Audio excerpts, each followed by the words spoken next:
So as you see, we're trying to make sensors intelligent is basically what we're doing. And if you look at the 2023 data, we had about 15 billion IoT sensors out there, and that number is only increasing. Where we see MACSO in the next 5, 8, 10 years is having an AI model on as many of these sensors as possible, saving lives, saving money, doing all the good things out there. However, as we scale, it becomes very important how we manage all of these sensors in the backend. Who has access to what kind of data? What level of access? How do we update these models that go online? How do we do a health check on these devices? Which ones are online? Which ones are offline? Which ones are broken? Which ones received the latest update? Which ones did not? To do that, we need a platform that can help us to achieve that goal. Now, earlier on in John's presentation, he did mention about our partnership with one of the largest electronic distributors in the world called AVNET. This partnership was signed in January. We're very excited. There's a lot of value out that both parties are bringing to the table. Now, one of the things that AVNET is providing us is called IoT Connect. Now, Keaton from AVNET is now going to talk to you about how this platform works. Keaton, over to you. Perfect. Thank you so much, Saba. And thank you to everyone. We're super excited to get to be a part of this. Just want to, again, wish congratulations to MACSO. Very excited to be celebrating this with you. So I'm going to take a brief moment to talk about IoT Connect. But before I dive too much into that, let me show you a little bit of credentials around who AVNET is and why I feel like we're qualified to talk a little bit on this topic. So AVNET is a electronics distributor, as was lined up. Our bread and butter has been for the longest time being able to ship electronic components. And for a while, those were kind of boring things like capacitors and resistors, stuff like that. But as time has gone on, we've gotten progressively more into what we would consider to be smart devices, anything that's going to be connected. So you can see from this, we shipped over 283 billion devices. This might actually even be, I think, a little bit outdated, but it's a large number and says that we have the supply chain backing that we need to be able to support really any opportunities as they grow and scale. But one thing that we're particularly proud of recently is all of the acquisitions that we've been able to make within that technology space. So as I mentioned before, bread and butter has been electronic components for a long time, but we've really tried to grow into this new connected technology space. Some of that has been through an acquisition of a company called SoftWeb Solutions, which is where our IoT Connect platform is coming from. And so we're really excited about what we're doing with MACSO. We think that they're a perfect partner for this. You can see all of the different technology that they're bringing. And we think IoT Connect is a great engine through which we're going to be able to bring a lot of these new technologies to mass market. So with that, let me talk a little bit about IoT Connect.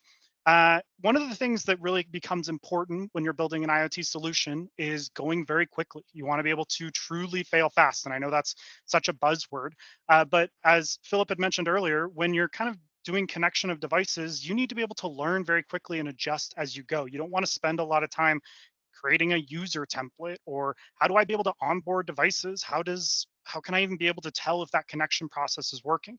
And that's where IoT Connect is going to come in. So what the goal of IoT Connect is to take things like connected soap dispensers or industrial gateways and be able to streamline the process through which we bring out those business insights. So things like, hey, how often is that soap dispenser being used? Should we be able to go in and send a maintenance person to potentially adjust it?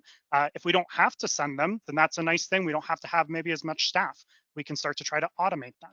Additionally, you could look at predictive maintenance. Could we be able to go in and try to work on that gateway quicker to make sure that that line doesn't go down?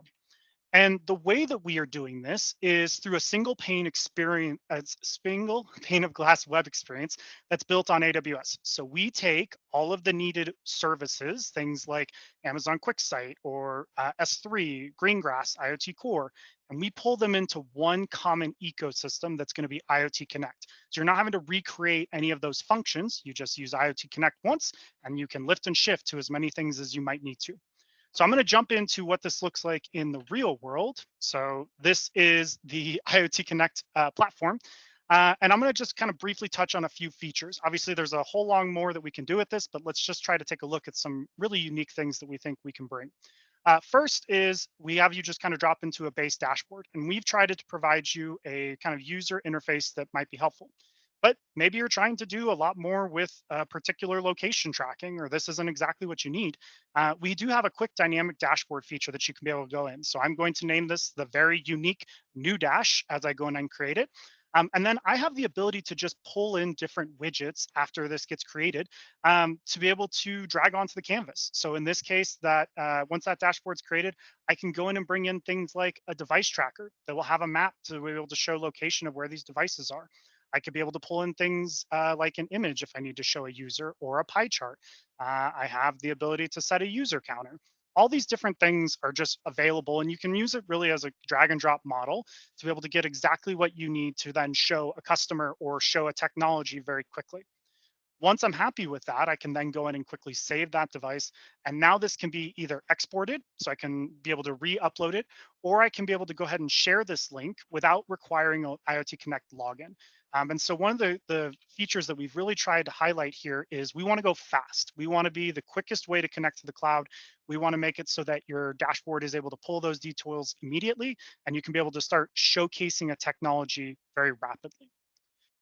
Additionally, we do have the ability to create different entities. So this allows us to be able to do segmentation by location. And one of the beauties of that, as you can see here, is I've already gone in. If I have factories in, say, Denver, Paris, and New York, I can go ahead and segment those devices. I don't have to recreate the wheel on that in all three locations. I can just segment them.